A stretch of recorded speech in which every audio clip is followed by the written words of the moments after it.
a little eatery earlier, a few years ago. It was Francine Marie. It's now where La Luigi is. I sold it. And then last fall, I got a catering gig with him, and we also were invited to our friend's promotion party.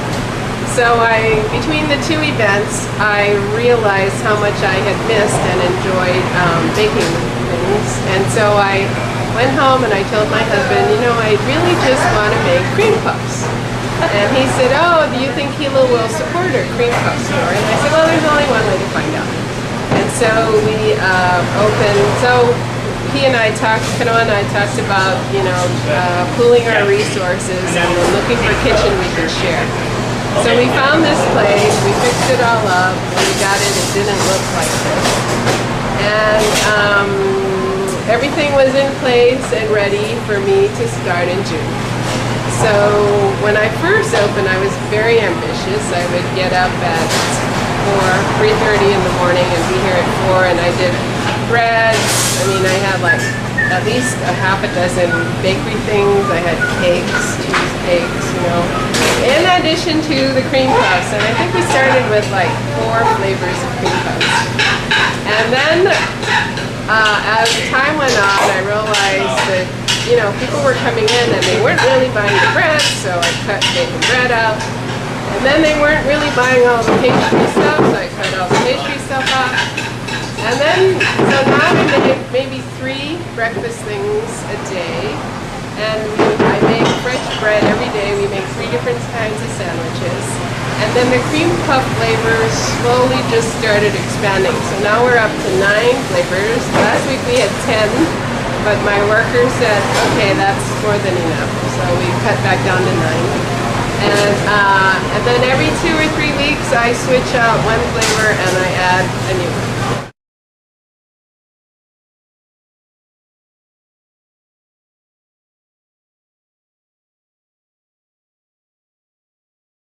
The whole process of cream puff, from the way they bake up and puff up to its unpredictability. You never know what it's going to look like as it comes out of the oven.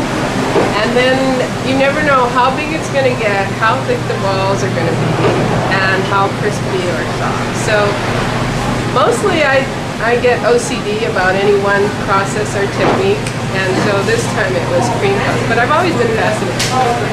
And then I long thought that it's a good venue to do all kinds of different things. You know, people have never really explored how many different flavors you can offer, and it's just a little product. You know, you don't have to buy a whole cake or a whole pie. We started with I started with coconut and lily croix, and then I was talking to my girlfriend, and she said, whatever you do, don't make custard, because once you start making custard, you're going to be stuck making custard, because everybody in Hilo loves custard.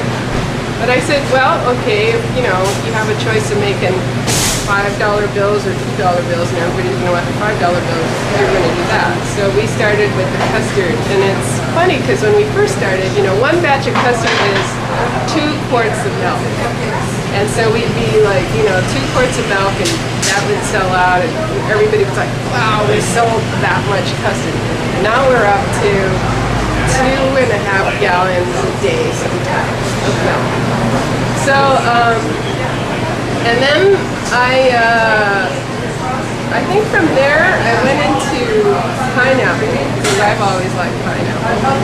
And then I tried guava, because I like guava. And then we went to mango, and then chocolate custard with chantilly, because that's a classic from Oahu. And then we had chocolate peanut butter, chocolate rum mousse, rum chocolate mousse.